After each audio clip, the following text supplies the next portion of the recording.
What's going on, you guys? Today we'll be talking about the 5 things that we love about our BMW i3. If you haven't checked out our other video we did recently about the 5 things we hate about it, make sure to check that out.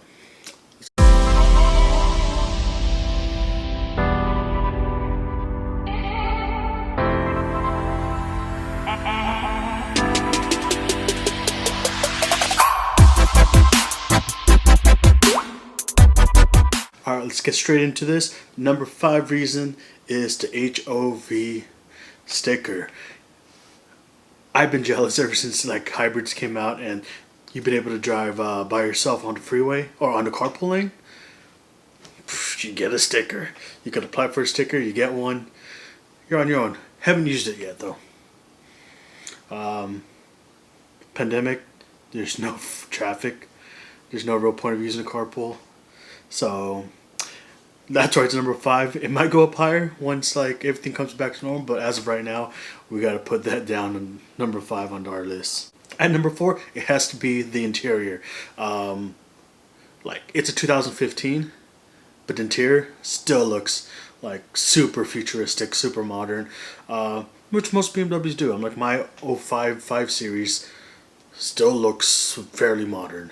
Still has Bluetooth, still displays everything. So it ages very slowly, or it takes a while for technology to catch up to what I believe like BMW cars come with currently.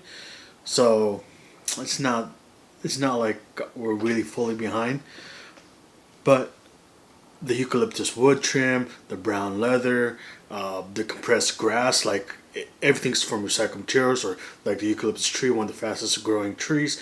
So it's very like earth conscious. But besides that point, just like overall look of it with things floating and just, it looks nice.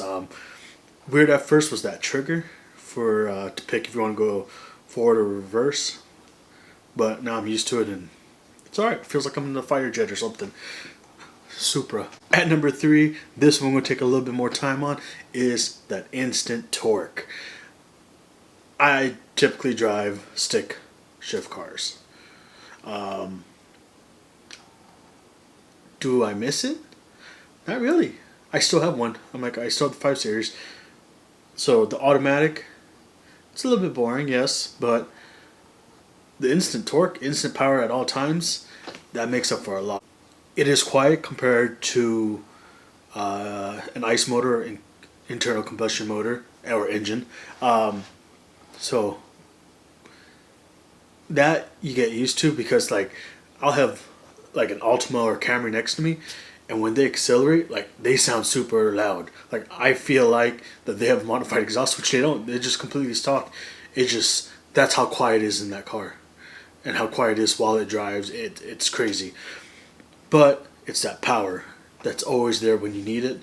You just press down the accelerator and it takes off.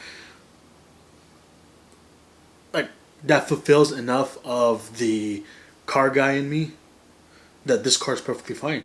Do I miss driving a gas-powered car? Not really. Only time I do realize that I miss it a little bit is when I'm not driving the i3 and I'm driving my car, and touch in, put it in first, and I take off.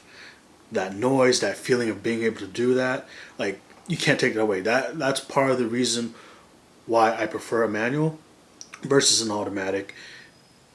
Is that right there? It's that connection you feel with a car versus, I'm like, automatics nowadays shift better than a manual would, shift faster than a manual would, but that feel of driving and like feeling like you're fully in control of that car, that's the only thing that I miss when I do drive that car.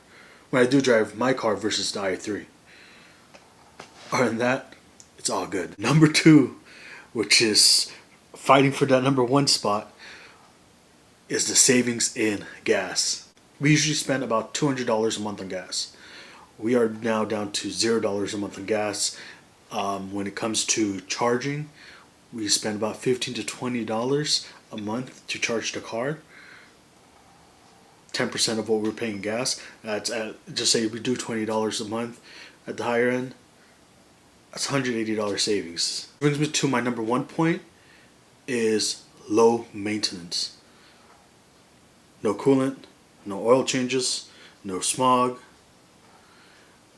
no gaskets breaking or leaking, no nothing. I'm like, there's still stuff you gotta maintain. I still have brake fluid, gotta stop somehow. I got wiper fluid. Those are the only two fluids you check on the car. That's it. I'm like, you don't have to pay smog anymore. You don't have to pay smog itself. That's $40 every 2 years. No oil changes. I spend about $100 every oil change. Luckily, I don't drive much, so I only get like an oil change once or twice a year.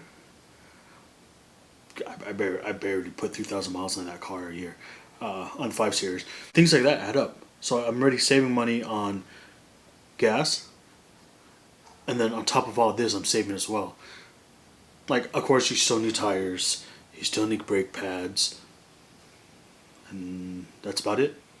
That's your everyday maintenance stuff that wears out that you need to replace in the long run. But that's what goes out on my car anyways. So it's not like I'm gaining an expense there. It's just something that I'm going to have to replace eventually on no matter which car I drive. But then I get the savings of everything else. So overall, would I recommend buying an EV, whether it be the i3 or any of them? Yes, of course.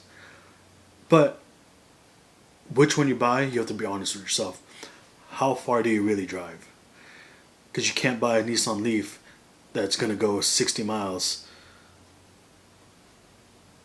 and that's when you baby it, and you work in LA and you're driving from Orange County and you got nowhere to charge there. Like, you can't charge at work. So as long as you're honest with yourself with how much you really drive. Like, I know people, I'm like, reason we didn't get Teslas, yeah, 200 something plus mile range. We drive 15 miles a day, and that's on a busy day, which most of the days we don't even drive that much.